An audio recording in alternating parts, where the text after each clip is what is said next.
पूरे 5 साल के लिए बीजेपी के, नीतीश की और राजद की बत्ती गुल करना पड़ेगा आपको। आप करेंगे ना?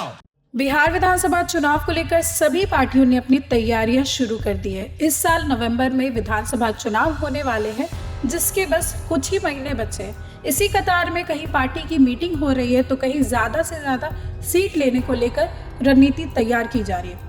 बिहार में इस साल होने वाले विधानसभा चुनाव को लेकर AIMIM सुप्रीमो असदुद्दीन ओवैसी इसी कड़ी में 2 दिवसीय दौरे पर बिहार पहुंचे। पूर्वी चंपारण की ढाका में उन्होंने अपने उम्मीदवार का भी ऐलान कर दिया है। वहीं चुनाव को लेकर ओवैसी बिहार में काफी ज्यादा सक्रिय नजर आ रहे हैं। उन्होंने लोगों को संबोधित करते हुए कहा कि इस बार नीतीश कुमार और तेजस्वी यादव की बत्ती गुल करनी है।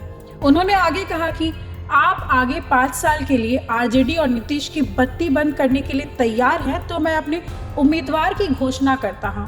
और इसी दौरान ओवैसी ने अपने उम्मीदवार का ऐलान भी कर दिया। बता दें कि पूर्वी चंपारण की ढाका विधानसभा सीट से ओवैसी ने जनसभा में राणा रणजीत सिंह को अपना उम्मीदवार बनाया है। असदुद्दीन ओवैसी ने बिहार में घोषित कर दिया है कि उनका पहला उम्मीदवार कौन है। बता दें कि पूर्वी चंपारण की मुस्लिम बहुल क्षेत्र होने से ओवैसी ने अपने कैंडिडेट का नाम घोषित कर दिया। ओवैसी ने AIMIM पार्टी की ओर से राणा रणजीत सिंह का नाम ऐलान कर दिया।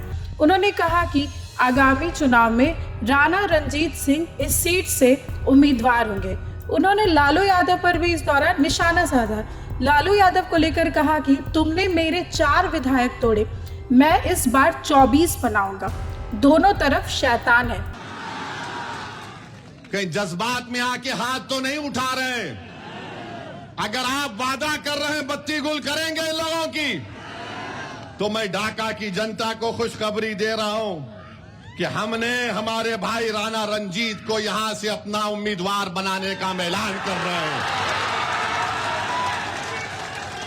तो अब ये आपकी जिम्मेदारी है मेरे भाई कि आप राणा रंजीत को यहां से अपना नया विधायक बनाएंगे इंशाअल्लाह ताला। बहादुरगंज से तौसीफ आलम को इंशाअल्लाह बनाएंगे और अख्तरुल ईमान को कामयाब करेंगे अपनी विधानसभा से। तो जैसा कि आपने सुना कि ओवैसी बिहार में होने वाले विधानसभा चुनाव को लेकर तैयार होते हुए नजर आ रहे हैं। ओवैसी के ऐलान को मास्टर स्ट्रोक माना जा रहा है। उन्होंने एक तरफ बीजेपी पर भी वार किया और नीतीश और लालू पर भी। उन्होंने कहा कि इस साल के चुनाव में 5 साल के लिए लालू और नीतीश की बत्ती गुल करनी है। उन्होंने जनता से यह भी कहा कि लालू को 15 साल और नीतीश को 20 साल दिया गया, इस बार हमें मौका देकर देखिए। बताते चले कि ओवैसी ने सरकार और पक्ष दोनों पर निशाना साधा है और लोगों से अपील की है कि जैसे आप लोगों ने वक्फ एक्ट के खिलाफ 15 मिनट की बत्ती गुल की थी, उसी तरह 5 साल के लिए अब इन लोगों की बत्ती गुल कर दें। इस खबर में बस इतना ही। आगे की अपडेट्स के लिए देखते रहें देशवा न्यूज़।